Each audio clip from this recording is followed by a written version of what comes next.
नमस्कार दोस्तों, राधे राधे, जय जय सीताराम, हर हर महादेव। स्वागत है पुनः एक बार फिर से आप सबका आदि अनंत सनातन पर।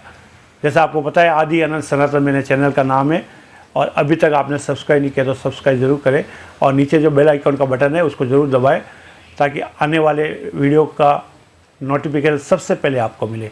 दोस्तों, मैं एक ऐसी कहानी लेके आया हूँ जो हर परिवार में, हर बच्चों को, हर सबको ज़रूर सुनानी चाहिए।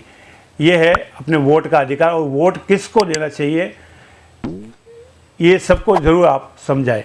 तो दोस्तों, देरी नहीं करते हैं और वीडियो शुरू करते हैं। और वीडियो शुरू करने से पहले आपको मैं एक खबर बता दूं कि एक हमारे साथ में और कोई जुड़ने वाला है। जी हाँ, मेरी धर्मपत्नी, वो भी साथ में जुड़ने जा रही।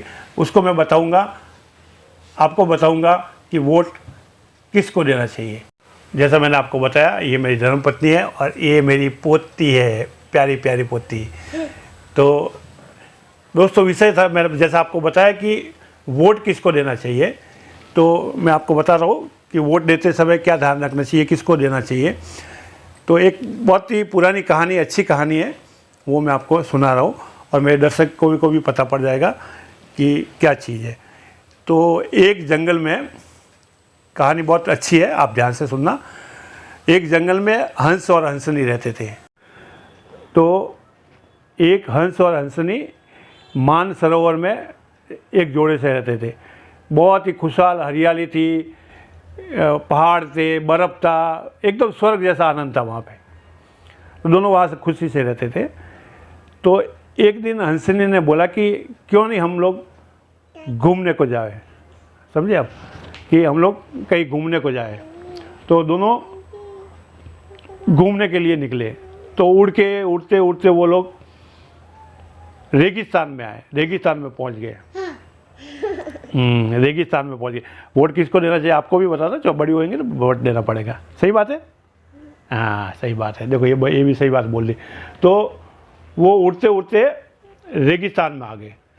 रेगिस्तान में चारों तरफ रेत ही रेत थी और कुछ नहीं था। थोड़े बहुत कोई कांटेदार झाड़ियाँ लगी हुई थी। तो एक कांटेदार बबूल का पेड़ था, उसके ऊपर वो जोड़ा रात को विश्राम करने के लिए बैठ गया। ठीक है। तो दोनों आपस में बातें कर रहे थे, हंस और हंसनी।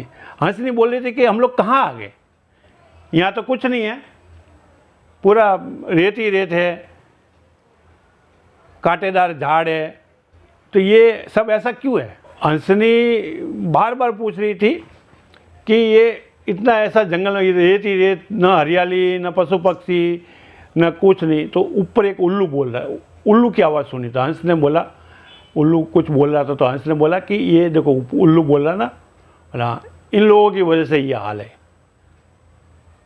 ये उल्लू की वजह से ये जंगल का ये हाल हुआ है। तो उल्लू ने सुन लिया।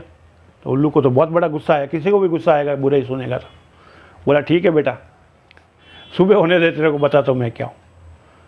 जैसे ही सुबह हुआ, वो हंस और हंसनी उड़ने लगे। तो बोले, ए भाई, कहाँ जा रहा है, रुक, इस हंसनी को यहीं छोड़ के जा, ये मेरी पत्नी है। अरे बोला, वाह, तेरी पत्नी कैसे हो गई, ये तो मेरी पत्नी है, मेरे साथ में आई। बोला नहीं, मेरी पत्नी है। ज़ोर ज़ोर से चिल्लाया, बोला मेरी पत्नी को लेके जा रहा है। तो सब पब्लिक इकट्ठा हो गया, सब इकट्ठा हो गई। बोला क्या, पंचायत बुलाई गई। बोला पंचायत बुलाते और वहाँ पे फैसला होएगा। तो दोस्तों, पंचायत बुलाई गई और सब पंचायत इकट्ठी हो गई। हाँ, पंचायत इकट्ठी हो गई कि बोला क्या बात है। बोला मेरी ये पत्नी को लेके जा रहा है। अभी सब लोग मन ही मन अंदर ही बोला ये इसके उल्लू की शक्ल का, ये हंसनी इसकी वाइफ कैसे हो सकती है। लेकिन सब पंच सब साइड में गए और सबों ने आपस में मीटिंग की। बोला हमको ज़िंदगी भर ये उल्लू के साथ में रहना है और हमने अगर मना बोल दिया कि ये इसकी पत्नी नहीं है तो उल्लू हमको परेशान करेगा हमेशा और हमको रहना इसके साथ ही है। ये तो हंस नहीं तो उड़ जाएंगे, अपने आप चले जाएंगे। लेकिन हमने अगर ये फैसला दे दिया कि भाई उल्लू इसकी पत्नी नहीं है तो रहना तो हमको उल्लू के साथ में। तो आया पंच लोग सब आए और उन्होंने फैसला किया, नहीं भाई उल्लू जो बोल रहा है सही बोल रहा है, ये पत्नी इसी की, हम लोगों ने भी देखा है। तूने देखा ना भाई? हाँ मैंने भी देखा। तूने भी देखा? बोला हाँ मैंने भी देखा। सब ने हाँ हाँ करके उस बेचारे हंस को तकलीफ में डाल दिया और उसकी हंसनी को ले लिया अपनी पत्नी के रूप में। हंस बेचारा रोने लगा, गिड़गिड़ाया, हाथ जोड़ा, सब कुछ लेकिन कुछ नहीं चली। पाँव पकड़े, बोला माफ़ कर दो, मैं तुम्हारे इधर आ गया, गलती हो गई, मेरी पत्नी को वापस दे दो, मैं इसके बगैर नहीं रह पाऊँगा। लेकिन बस लोग तो वो फैसला पंचों का फैसला। आखिर में वो हंस बेचारा हार के वहाँ से निकलने के लिए उड़ा। तो जैसे उड़ने वाला उड़ रहा था तो उल्लू ने रोका, ए भाई रुक। बोला जाता कहाँ है? बोला तूने अभी क्या है तेरे को, मेरी ज़िंदगी तूने ख़राब कर दी, मेरी पत्नी को तूने रख दिया है, अभी क्या चाहिए? बोला अभी तेरे को ये बता रहा हूँ कि ये जो हालत है ना ये रेगिस्तान की, ये सब जो उजड़ा हुआ देख रहा है ना, ये मेरी वजह से नहीं है, ये इन लोगों की वजह से। ये लोग अगर उल्लू का साथ नहीं देते तो ये आज तेरी पत्नी जाती? बोला नहीं जाती। तो आज हम लोग क्या कर रहे हैं, वोट उल्लुओं को दे रहे हैं। तो उल्लुओं को वोट देंगे तो देश तो उजड़ने वाला ही है। तो आप लोग समझ गए होंगे कि हमको वोट किसी उल्लू को नहीं देना है। अगर उल्लू को देंगे तो वो हंस जैसी हालत होगी।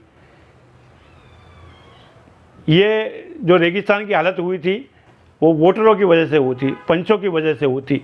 और पंच किसने सुने थे? हमने सुने थे। तो इस कहानी का मतलब दोस्तों यही है कि वोट किसी उल्लू को न दे, किसी समझदार नेता को दे, अच्छे नेता को दे, किसी उल्लू को न दे। ये कहानी आपको कैसी लगी कमेंट बॉक्स में ज़रूर लिखें। और हमारी धर्मपत्नी का साथ आपको कैसा लगा?